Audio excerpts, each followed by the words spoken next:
Hello everyone, study blog में आप सभी का बहुत बहुत स्वागत है। मैं कपिल कांसरमा आज आपके लेकर आया हूं आज का यानी कि 5 मई 2021 का करंट अफेयर्स। आज से इस प्लेटफॉर्म पर रोजाना आपको सुबह करंट अफेयर्स मिलेंगे, डेली करंट अफेयर्स मिलेंगे, उसके एनालिसिस मिलेंगे। करंट अफेयर्स के साथ साथ हम स्टैटिक्स पर भी चर्चा करेंगे। साथ ही इस वीडियो की पीडीएफ प्राप्त करने के लिए आप मुझसे मेरे टेलीग्राम चैनल पर जुड़ सकते हैं, जहां पर आपको सिर्फ करंट अफेयर ही नहीं, जितनी भी क्लासेस यहां पर जाएंगी आपको सभी के करंट अफेयर्स रोजाना इस टेलीग्राम चैनल पर आपको मिल जाएंगे। सिंपली आप स्टडी ब्लॉग 247 सर्च करेंगे तो आपको मिल जाएगा टेलीग्राम में। अदरवाइज डिस्क्रिप्शन पर लिंक दी हुई है, वहां पे क्लिक करके भी आप डायरेक्टली चैनल पे जुड़ सकते हैं और सारी की सारी पीडीएफ प्राप्त कर सकते हैं। चलिए वीडियो शुरू करते हैं। वीडियो शुरू करने से पहले सबसे पहले जो इंपॉर्टेंट डेज हैं आपके पिछले 3 से 4 दिनों की, वो देख लेते हैं। सबसे पहला देखिए, इंटरनेशनल वर्कर्स डे आप सभी जानते हैं 1 मई को मनाया जाता है। महाराष्ट्र दिवस भी 1 मई को मनाया जाता है। वर्ल्ड ऑफ्टर डे ये 2 मई को मनाया जाता है। उसके बाद वर्ल्ड टूना डे, टूना एक मछली होती है और उसके अवेयरनेस के लिए यह दिन रखा जाता है, 2 मई को मनाया जाता है। और उसके बाद सबसे important world press freedom day. Bharat की जो स्थिति है फ्रीडम इंडेक्स के मामले में वो है 142। चलिए बात करते हैं सबसे पहले न्यूज की आज की जो बहुत इंपॉर्टेंट है। भारत के जूलॉजिकल सर्वे ऑफ इंडिया ने हाल ही में एक नए मैमल की खोज की है। इंसेक्ट ईटिंग मैमल है ये, और इसका नाम रखा है क्रोसीडुरा नॉर्कनडेमिका।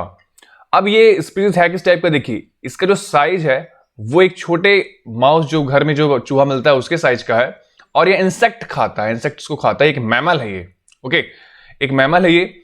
और ये पाया कहां जाता है, तो यह भारत के अंडमान निकोबार आइलैंड में पाया जाता है। अंडमान निकोबार की बात करें तो वहां पर है नॉर्कंडम आइलैंड, यहां पर यह जो स्पीसीज है पाया गया है, यह प्रजाति पाई गई है। इसका नाम भी इसीलिए रखा गया है, जैसे इसका नाम रखा गया है क्रोसीडुरा नॉर्कनडेमिका। एक सेकेंड, नॉर्कनडेमिका इसीलिए रखा गया है इसका नाम बिकॉज यह मिला है नॉर्कंडम आइलैंड में। ओके, तो नाम इसका याद रखिएगा, क्रोसीडुरा नॉर्कनडेमिका। इसे ढूंढा है जूलॉजिकल सर्वे ऑफ इंडिया ने। यह इंसेक्ट ईटिंग मैमल है। आगे देख लेते हैं। सेकेंड सबसे इंपॉर्टेंट जो न्यूज है वो है कि ऑपरेशन समुद्र सेतु जो है वो स्टार्ट हो गया। इंडियन नेवी ने स्टार्ट किया ये। और ऑपरेशन समुद्र सेतु क्या करेगा, यह क्या करेगा, अपनी वॉरशिप जो है वो अलग अलग देशों भेजेगा और वहां से जितने भी मेडिकल रिक्वायरमेंट्स हैं कोविड को ध्यान में रखते हुए, जैसे ऑक्सीजन हो गया, अदर इक्विपमेंट्स हो गए, तो उनको लाने के लिए यह ऑपरेशन समुद्र सेतु चलाया गया है। करीब 7 जो वॉरशिप है भारत के वो इसमें लगे हुए हैं। साथ ही बात कर लेते हैं नेवल स्टाफ के चीफ, जिनका नाम है एडमिरल करमबीर सिंह। इसके बाद बात करते हैं स्पोर्ट्स से। तो English player, snooker player Mark Selby, इन्होंने अभी हाल ही में वर्ल्ड चैंपियनशिप जीती है।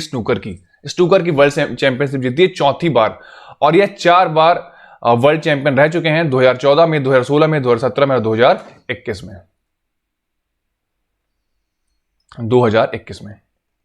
और इन्होंने इस बार किसे हराया, तो इन्होंने इस बार हराया शॉन मर्फी को। याद रखिएगा, शॉन मर्फी को इन्होंने हराया है।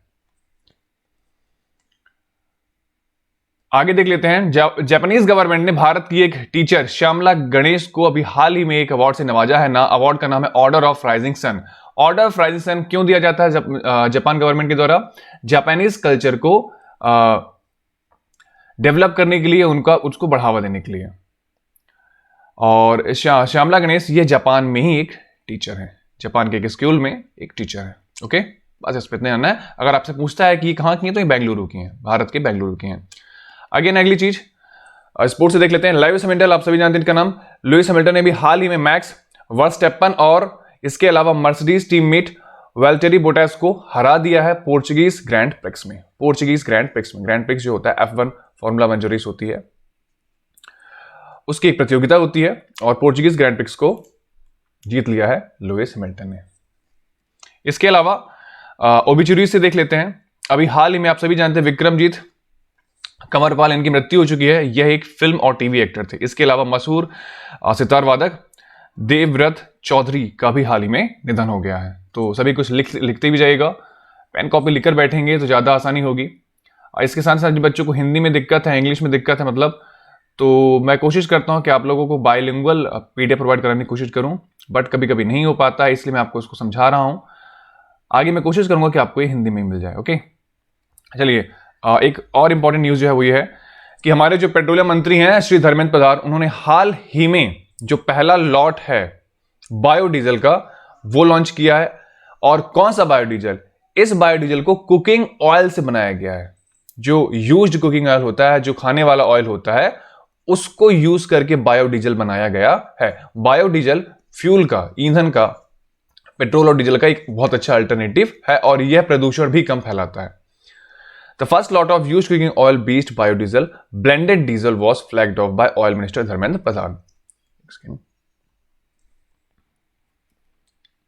पहली बार ऐसा हुआ है कि ये कुकिंग ऑयल का, भारत में कुकिंग ऑयल का यूज करके बायोडीजल बनाया गया है। इसका पहला लॉट जो है निकल चुका है। इसके अलावा बायोडीजल की बात कर लेते हैं। एक बहुत बड़ा अल्टरनेटिव फॉसिल फ्यूल्स के लिए। और बायोडीजल जो है इसे किससे किससे बनाया जा सकता है? तो देखिए, इसे एनिमल फैट से बनाया जा सकता है, वेजिटेबल ऑयल जो हम खाते हैं उससे बनाया जा सकता है, और वेस्ट कुकिंग ऑयल से भी बनाया जा सकता है। और ये बहुत अच्छा अल्टरनेटिव। भारत की बात करें तो भारत का एक बहुत बड़ा हिस्सा जो है वो डीजल पर बेस्ड है।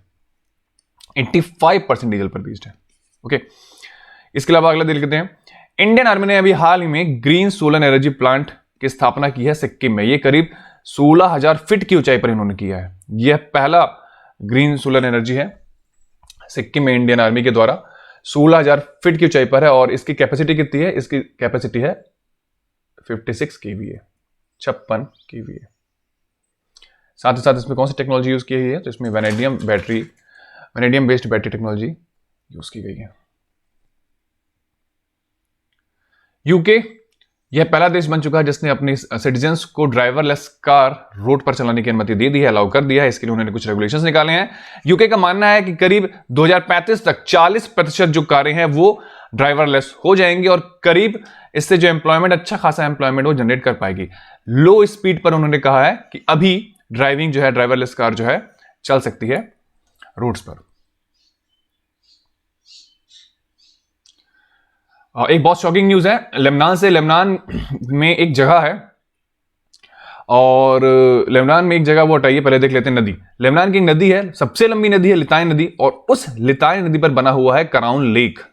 कराउन लेक बना हुआ है, उसमें मछली, ऑब्वियस सी बात है, लेक है, मछलियां हैं। तो उस लेक में करीब 40 टन मछलियां अचानक से मर गईं और उनके मरने का कारण था संक्रमण। संक्रमण क्यों? क्योंकि इस लेक में, इस नदी में जो सीवेज है वो डंप किया जा रहा था और सीवेज डंप करने के कारण करीब 40 टन मछलियों की मौत हो गई। लेबनान की बात करें, लेबनान की राजधानी है बैरूत। ये देखिए, ये है बैरूत। एक सेकंड में इसको इरेज कर देता हूं। लेबनान की राजधानी है बैरूत। ये देखिए, ये छोटा सा लेबनान और ये पूरा, छोटा सा बैरूत और ये पूरा लेबनान है।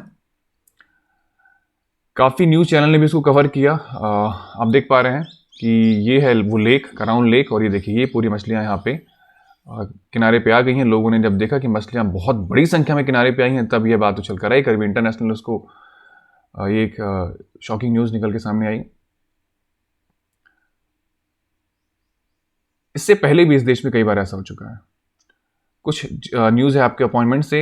वैशाली हिवासे ये पहली महिला ऑफिसर बन गई हैं जिन्हें ऑफिसर कमांडिंग बनाया गया है बीआरओ का। बीआरओ क्या है? बीआरओ है बॉर्डर रोड्स ऑर्गेनाइजेशन। ये हैं वैशाली हिवासे जी।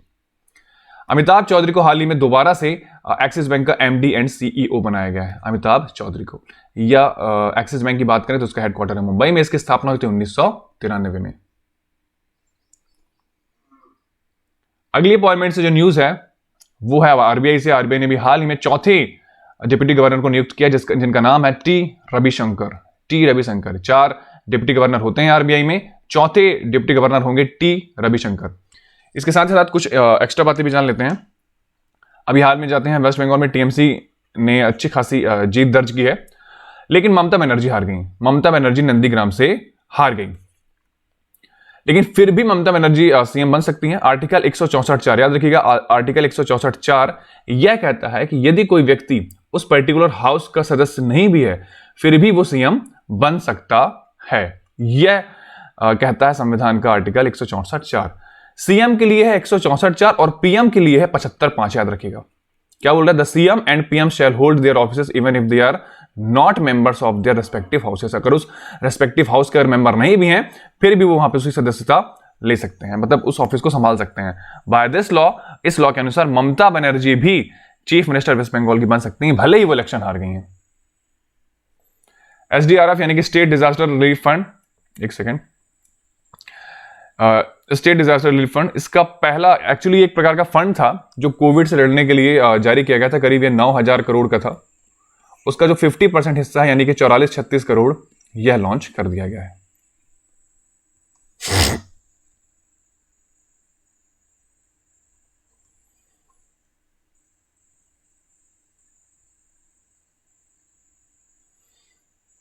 करीब 8,873 करोड़ का फंड था और 50% जो है इसे जारी कर दिया गया है। चलिए अगला देख लेते हैं। World largest aeroplane, strato launch एक कंपनी है जिसने अभी हाल ही में दुनिया का सबसे बड़ा एरोप्लेन बनाया है।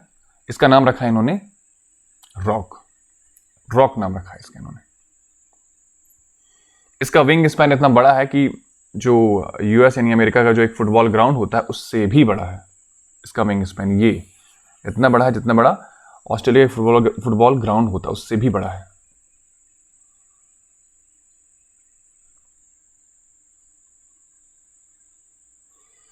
रशिया ने हाल ही में अभी जानवरों के लिए भी कोविड वैक्सीन बना दी जिसका नाम उन्होंने रखा है कार्निवैक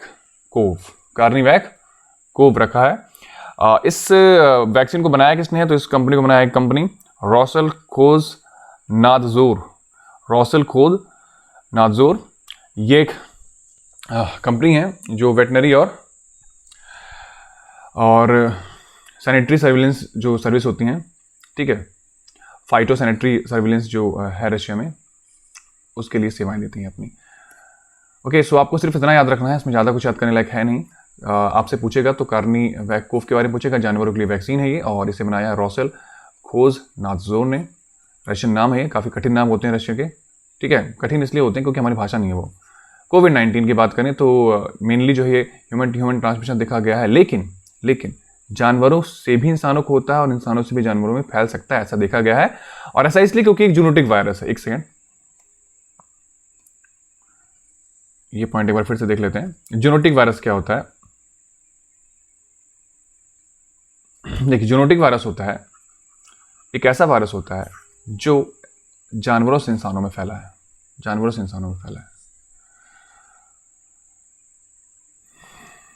ये रहा आपका। कई सारे जानवर होते हैं और कई सारे जानवरों में कोविड के सिम्टम्स देखे भी गए। So this was all about today. आज का करंट अफेयर पे खत्म होता है। पीडीएफ आपको टेलीग्राम में मिल जाएगा, आप सभी टेलीग्राम में जुड़ सकते हैं। डिस्क्रिप्शन में टेलीग्राम लिंक डाल भी दूंगा ऑलरेडी, और सिंपली आप स्टडी ब्लॉग सर्च करेंगे तो मिल जाएगा आपको। चलिए मिलते हैं कल इसी समय पर, तब तक के लिए सभी को